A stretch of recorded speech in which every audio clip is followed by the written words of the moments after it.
Even when you feel low, you can still go. Even when you feel slow, you can still go. Even when there's no hope, you can still go. I never answer to no, man, I still go. Go, go, go, go, go, go, go, go, go, go, go, go, yo, go, go, go. Hustle hard, hustle every. Good morning, guys. Sunday morning. A little chilly. And if you follow the channel, you know that this beauty here had to be towed home Monday. I was sitting in a drive-thru at the window, and it just started running rough and died. Well, yeah. These old Jeeps are notorious for the crank position sensor going out. I'm thinking crank position sensor definitely went out. In white trash fashion, I changed it right there in the Dunkin' Donuts parking lot. And yeah, it didn't fix that, still had to be towed home. I can't hear the fuel pump cut on in this thing. I'm thinking, yeah, she needs a fuel pump. Well, I tell you what, you can teach an old dog new tricks, because I'm like, yeah, I don't want to drop that tank if I don't have to. So I got on Amazon and ordered a fuel pressure tester. You know, it screws on the Schrader valve. And this old girl's got a steady 45 PSI of fuel pressure. Yeah, you know what that tells me? I just saved money on a pump and hours of swapping it laying on the cold ground. That's what that tells me. So, we don't got to swap it. It has no fire. So, I'm off to the old pick and pull to get a coil and this piece that goes in the distributor. It's like a cam sync or a pickup. I'm gonna go to pick and pull and grab them, because I don't want to buy them from the parts store, because a lot of times they don't want to take stuff back. Sadly, I already ordered a fuel pump to the parts store, but I haven't picked it up. Like, I ordered it online at AutoZone and they delivered it to the store, so I can just go in and get a refund on it, or, you know, tell them I don't need it. But yes, definitely, moral of this is definitely check your fuel pressure before you drop the tank. Because like an idiot, I sit there and I was like, man, nah, I don't need to order that fuel pressure gauge, because yeah, it's the pump's definitely bad. And I talked myself into ordering it. I'm glad I did, guys. So I'm headed to Pick and Pull. We're on our way home from Pick and Pull. I got some parts, and that thing there, blue, right, the gray thing, that's a table out of the back of a CRV. Oh, they had it sitting out front. It was $10. They're over the spare tire. Yeah, it's like it goes over the spare tire in a Honda CRV. Them little tables are legit, so I try to buy all of them I can. I mean, they're good for like outside working on projects. But anyway, I got some coils and some cam sinks that go inside the distributor. So now we're headed home, put that in. We did a little bit of running while we was up at that end of town, because it's like a 30-minute drive, and I had to get vape juice anyway, so we went by the vape shop. Saw a homeless guy at the gas station. Well, I didn't know he was homeless. I just saw a guy in front of the gas station crying this morning. Grown man. So the wife's like, Chassie, what's up? You know, I did. He gave me a sad story. And basically he said he was hungry. Now guys, Jerry here, I don't give homeless people money normally. I mean, I've had a homeless guy tell me he wants some money. I'm like, what for? And he's like, I want to get me a beer or something. I'll give you a couple bucks, you need a beer. That's different. But this guy said he was hungry, so I went in and bought him some food, and I had him double up on everything. He said his wife, you know, they were homeless. So what's the point of all that? If you can help somebody, you know, I don't want nobody to go hungry. You see me, I'm a big boy, you know. I don't want to go hungry. I don't want anybody else to go hungry, you know. Apparently the guy said he just down on his luck, lost his job, and a lot of people down here in the Myrtle Beach area ain't from here, and they ain't got no family or nothing here. I know, me and the wife's in that same situation, you know, we ain't got no family or nothing here. Luckily, I made some really good friends here that can help me in a pinch. But Like this dude said he didn't have no one. So, you know, it ain't like he asked for money. He didn't even ask me for food. He just said he was hungry. And I'm like, let's get you some food. And I mean, a Speedway gas station hamburger better than nothing. But anyway, enough about that. I'm headed home. We're going to try. I've already put a crank position sensor in that black Jeep. It's holding fuel pressure good enough that it should start. So the next thing, you know, it ain't sparking. That's the whole problem I got right now, is it ain't sparking. I put a crank position sensor in it. Apparently, if it ain't working, the fuel pump won't even prime, from what I've read. So we do have fuel pump.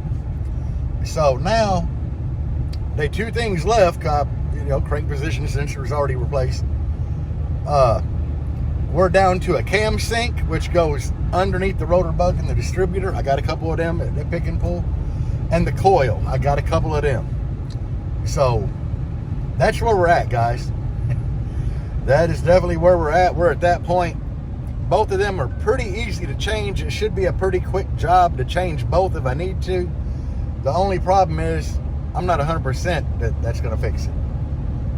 If it does, I'll be happy. But if it don't, yeah, I'll be sad. I mean, I was sad when I had to have it towed. Because you don't even know how sad I was Monday when that thing died and wouldn't start. Looked like a pheasant out there pushing that thing away from the window. It was so embarrassing and terrible. Y'all know, some of y'all have been there. Some of you guys have been right there and had to push a car out of a drive-thru. You know what I'm talking about. And then me laying underneath that Jeep changing that crank position sensor. That's just the white trash side of me doing that. I have my hood up so nobody recognized me though. Anyway, guys, I'll be back after we work on this a little bit. There, mama. That's Miss Debbie Ain't Loud. And oh, she purring like a kitten, guys. Purring like a kitten. Oh yeah. Oh, listen to that. Yes, baby. Huh? So anyway, go ahead and shut it off, honey. So anyway, cam sync. It's got the second cam sync in it. I changed the first one, and which the one here with the pink dot came out of it. That means I got it at a pick and pull at some point in the life. I got this one here. It's a little dirty in there.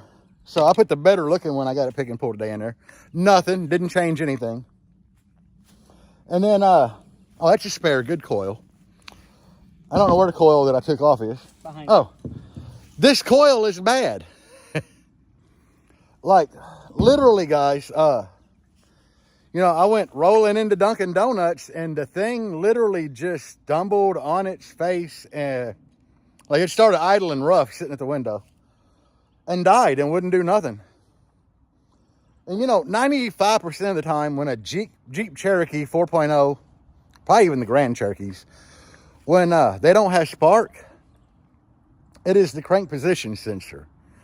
And that can be tricky because that crank position sensor will also cut, if it's bad and ain't getting a signal or putting out a signal, it won't let the fuel pump kick in. So you got to run the tree after that. So anyway, you know, it was a spark issue after I checked fuel this morning.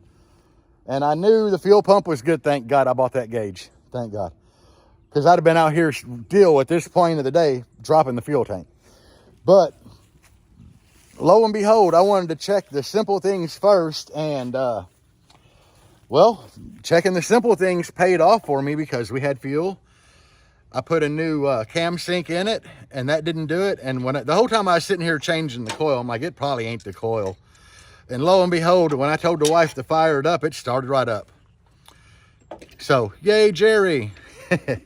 So anyway, the black Jeep is running again. We are going on as, you know, schedule. Well, we're behind schedule, definitely. We still got, we got a little lithium, and I don't know if you can see it. We got a 15 in there. But we putting 3 Audio Ace 12s in this thing. And I've got a lot of work to do to it. I need to get it Raptor lined. These doors would be easy to build. So I'm thinking like 2 tweeters, No, I can't go up in this area because the dash. So somewhere up here, I'm gonna have 2 tweeters wherever I can, and then 2 6.5s down there. That is definitely what I'm thinking. 2 tweeters, 2 6.5s. I'll fit them down there somehow, but that's the whole plan with this thing. I'm just glad I didn't have to change fuel pump, guys, and I'm glad that it was an easy fix. Makes me really feel good about the day. So go ahead and try to fire it up again. See what it does. Let's see. Let's see if it might be tricking us. You never know.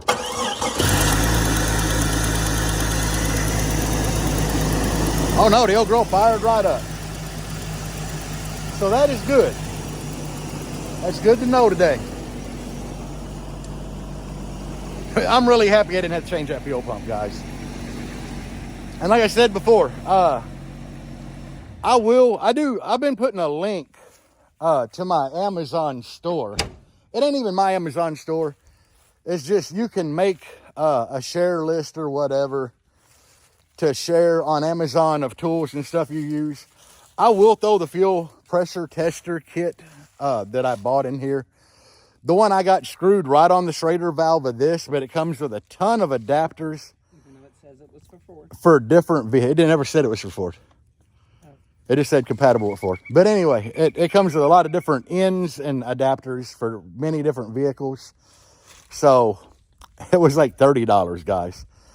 And the $30 I spent for that tester saved me from buying a fuel pump and all the labor of putting the fuel pump in. And I have an LLC. So I do have a commercial account at AutoZone. You know, it was going to be like 200 and something for a fuel pump, and with my commercial account, it was 130. But I saved that 130. So, you know, a $30 gauge saved me tons of labor and spending the 130 for the fuel pump, which it wouldn't have been. So anyway, I'm out for now. I don't know.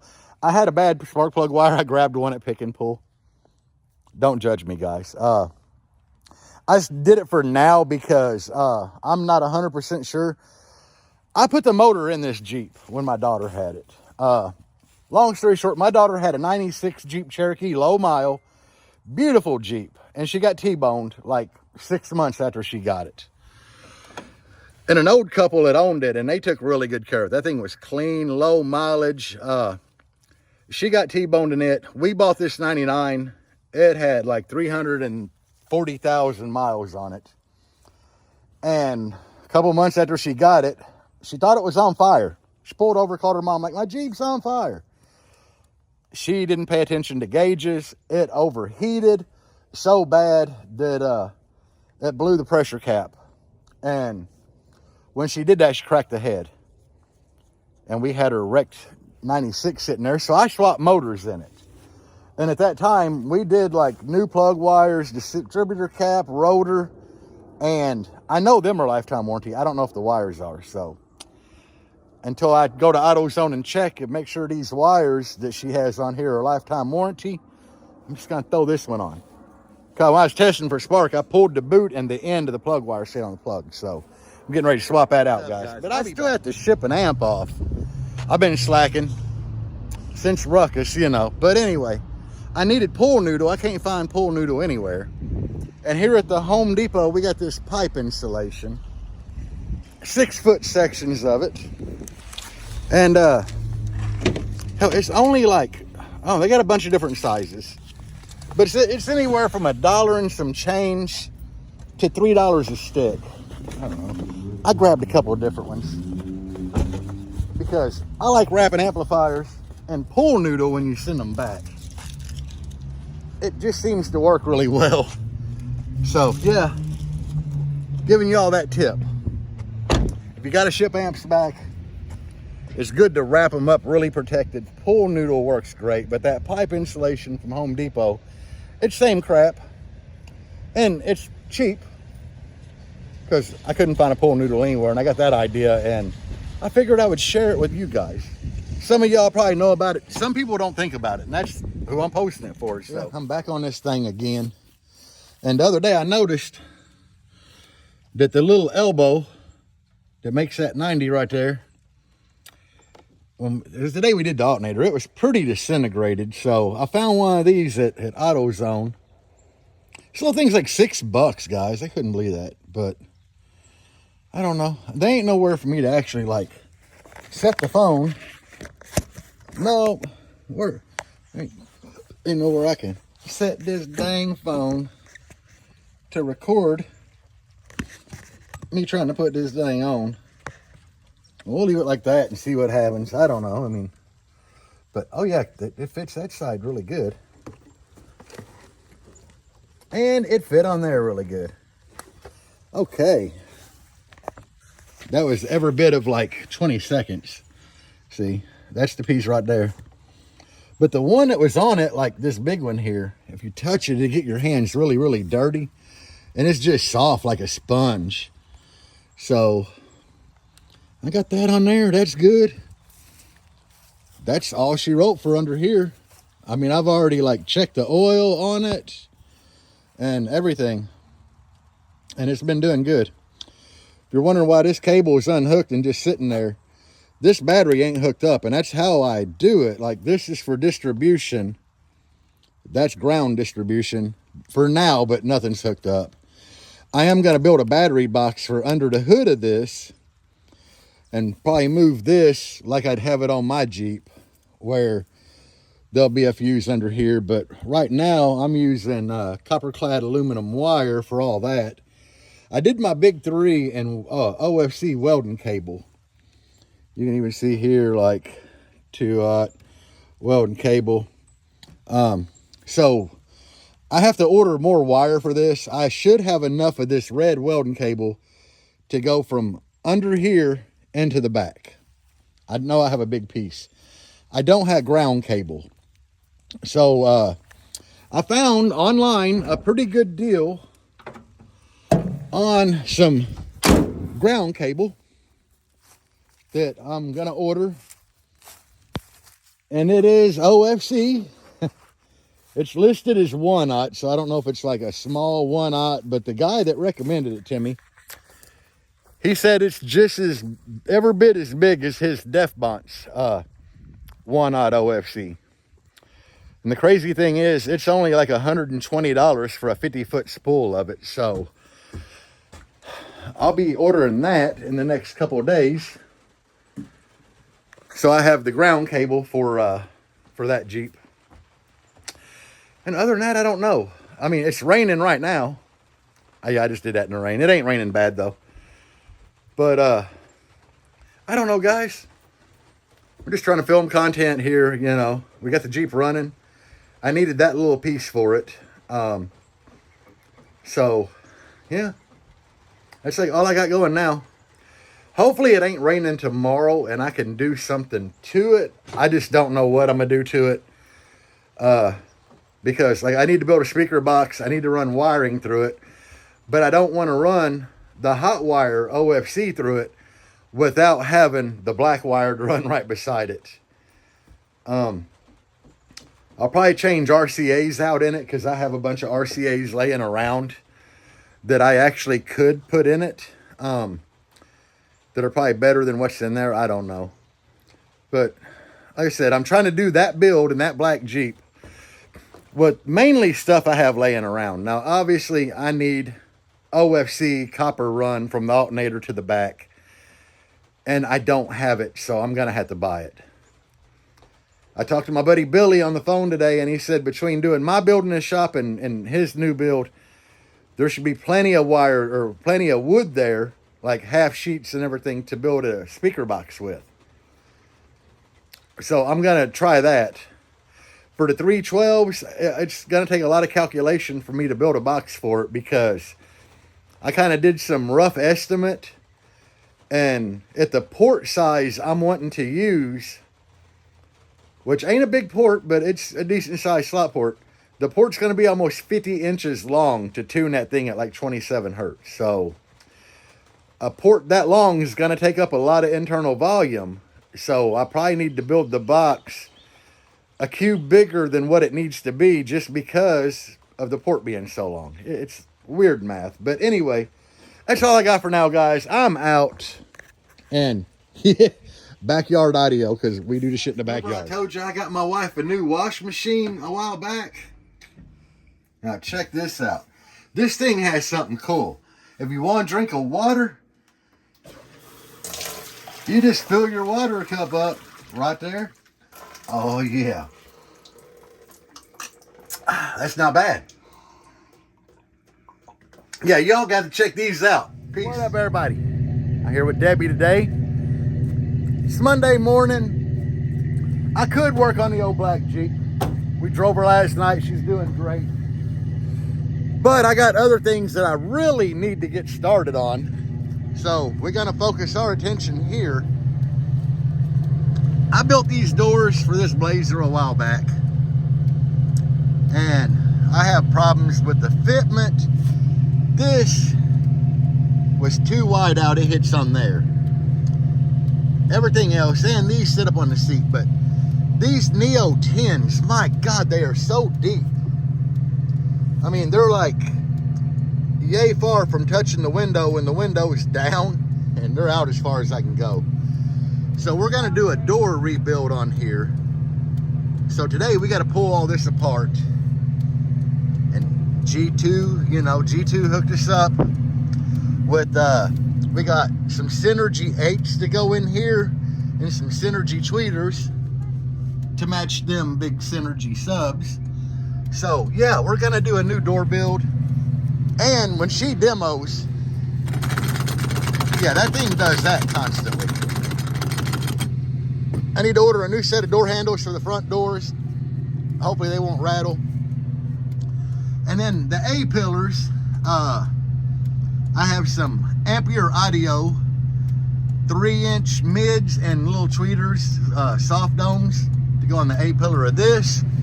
And I got a set for the A-pillar of Jangalang here. So, yeah, I see some fiberglass work in my future. Y'all know I hate doing fiberglass. That round over helped this Blazer so much. This thing's a little beast. Right now we're doing that weekly start. She didn't start it all week. But we're just letting the voltage climb up slowly. That's what you want to do with lithium. Start it, let it idle. Let the volt come up slowly. But yeah, let's get ready to tear all this apart. Guys, I got one of the 10s out. Look at how deep that thing is. That's what I was talking about a while ago. Like, yes, it's a big neodymium speaker. And guys, in here, I had a full bridge 3K on 2 of these per door. Like, there was 2 full bridge 3Ks in here, 1 per door, just on them 10s.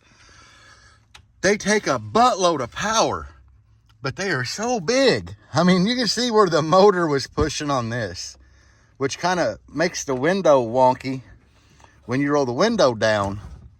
And that's part of why I wanted to build a new door. It'll be pretty easy on here. I'm just gonna cut along all this, take the front half off, and keep the back edge to put my fiberglass, like the backing for my fiberglass. So all I really gotta do is make a new wood front and kind of go from there. Pretty easy, you know. This new wood front, fiberglass it all back together. But anyway, I'll be back. Debbie over there kicking butt. But guys, check this out. These horns are huge. They're actually deeper than the 10. I had to put a spacer, like, on the door, because the horn touched the window. And the horn is that much taller than the 10s. Like, which the 10's sitting down a little lower, but it is quite a bit taller. But yeah, I got this side apart. Deb's finishing up right now. She's doing great.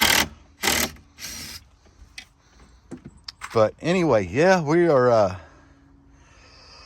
gonna get it ripped apart. I don't know when I'm gonna start the fiberglass or cutting the front out, but it'll be relatively in the next weekend or so.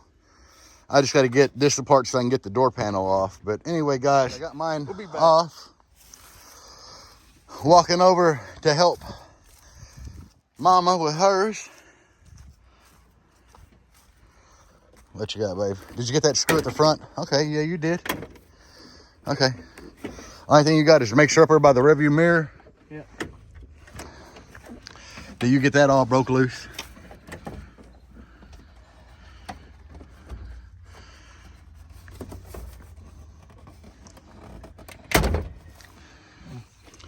Okay, so we should lift off. Now, we got to unplug.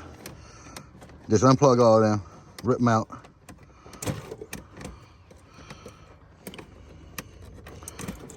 Alrighty. And it should, yeah. She got hers out fine today, guys. I know you guys have commented on it a lot. And I do wholeheartedly agree with you guys that it is awesome having a woman that's in the car audio. Because she did all that shit by herself. Like, she took that whole door apart while I took that one apart. Drag cars and motorcycles and everything. Yeah, she's been in a lot of hobbies with me, from, like she said, drag cars to we built Harleys before. And now we back to this, but that didn't take too awfully long. My buddy Joe wanted to buy all the speakers out of here because he got all the ones out of Jangalang, which was the same exact setup for his Blazer. And he's going to try to put 410s per door in his. So now I just got to get the little A-pillar piece off and I'll be golden. I'm kind of looking at each side. Like, yeah, I got plenty of room as long as I stay between the screws for A-pillar pods. So that'll be no problem. But all right, guys, I'll be back. You can kind of see the mounting depth difference. I measured it, and you don't want to measure between the two. You want to measure from the back of this to the back of that. 1 1/4 inch mounting depth difference. Which this is a Ferrite. This is a Synergy Audio. It is made in USA. So Kurt at Synergy does actually use a company down in Florida to make his mids and highs. And what I did is I kind of like did a layout to make sure I could fit 4/8 in here. That would be 2. That would be 3. That would be 4 easy. Or we can go from front to back. 1, 2, 3. Or a little off, but we could go straight up there easy. So, what I'm getting at, once I cut a front board that don't have holes in it, it'll be pretty easy to determine whether or how to lay them out. And then what I haven't even opened to show you guys yet, this Synergy Audio. Kurt makes some really, really awesome tweeters. This one ain't even been opened. But he does have really awesome tweeters. They cover a wide range. They're kind of like a horn hybrid style. But we got those that we could lay at many, many different areas. I would probably fit that cut. Look at that. It would even fit that cutout. But, you know, these are designed to get extremely loud on low power because they are Neo. You guys know that for mids and highs, I love neodymium. While I go into a Ferrite in the door because Synergy at the current moment don't offer neodymium. They only offer Ferrite. And they're made to order in the U.S. So, yeah. Now he does stock the 6.5s. But he hadn't been stocking the 8s and 10s. He does offer 8s and 10s, but you just kind of have to contact Synergy Audio directly to order the 8s and 10s. This is a good beefy little 8. I mean, you got real billet there. And you can get anything Synergy Audio that you need from G2Daudio.com. You can hit them up, get any Synergy. The amps are back in stock. And I honestly would put the WFO amplifiers from Synergy up against anybody's amps. They are beast. They're made by SNI in Korea, and they are just monsters. He definitely like underrated them. You know how a lot of companies will be like, okay, we got 4,050 watts out of this amp. We're going to call it a 4K. I believe when Kurt was rating them amps, they're like, this amp did 5,700. We're going to call it a 3K. That's just kind of how Kurt does things. His subs, that's what the wife has in the Blazer. They have been beast. And they keep improving. It's like they took a long time to get fully broke in, but they just keep like getting louder and windier. So I'm big on Synergy.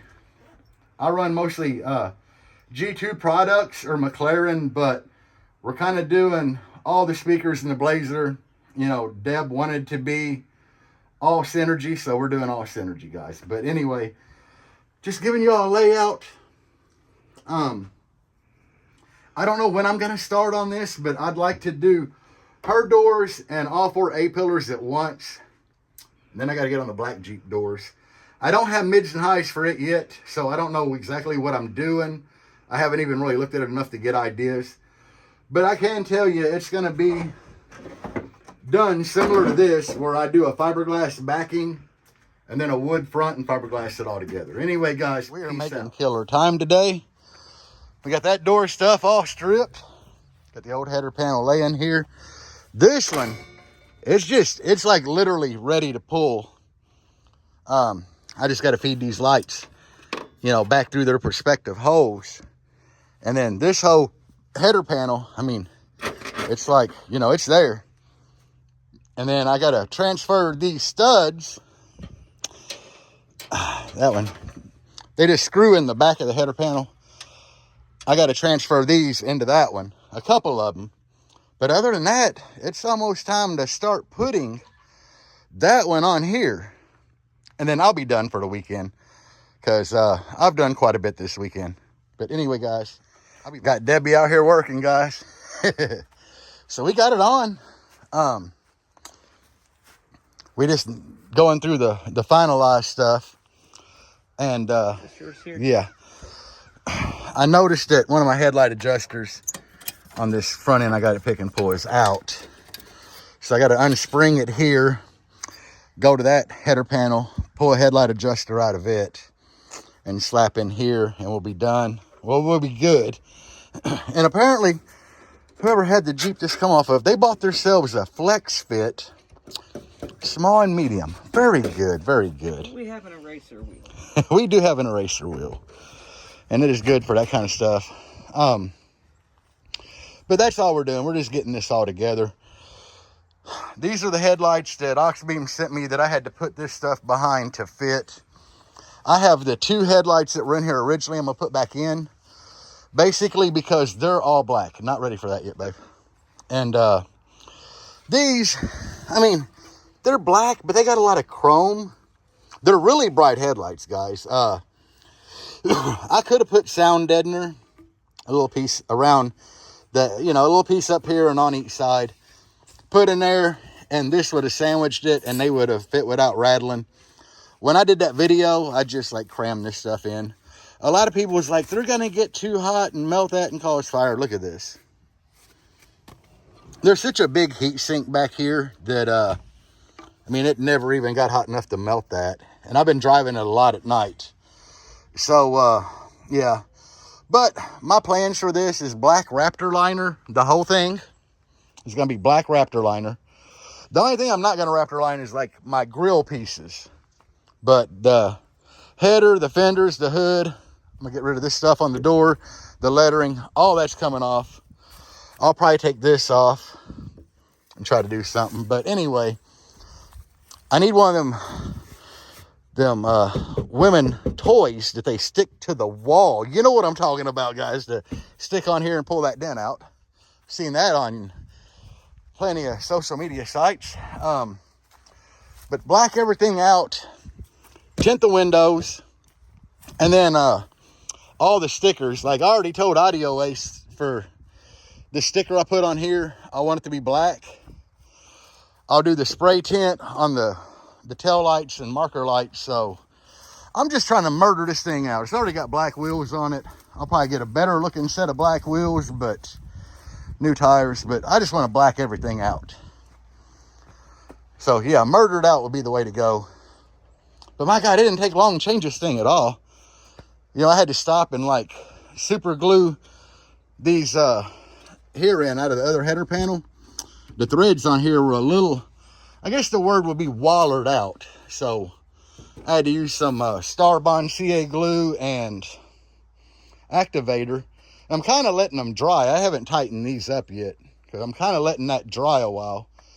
But anyway, I got to get back on this. I got to get a pair of pliers to get this spring out the way. But here we go, guys. New header panel on it. These Jeeps always have a weird hood gap here. Like mine's the same way. This one, the 96 my daughter had, all the same way. But we got a little gap here because I'm letting that super glue dry. But I can push it. Look, I can push that gap out pretty much. But the header panel down through here was screwed up because my daughter hit it on this side. And believe it or not, that headlight was like hanging down when she wrecked it, and it still works perfect.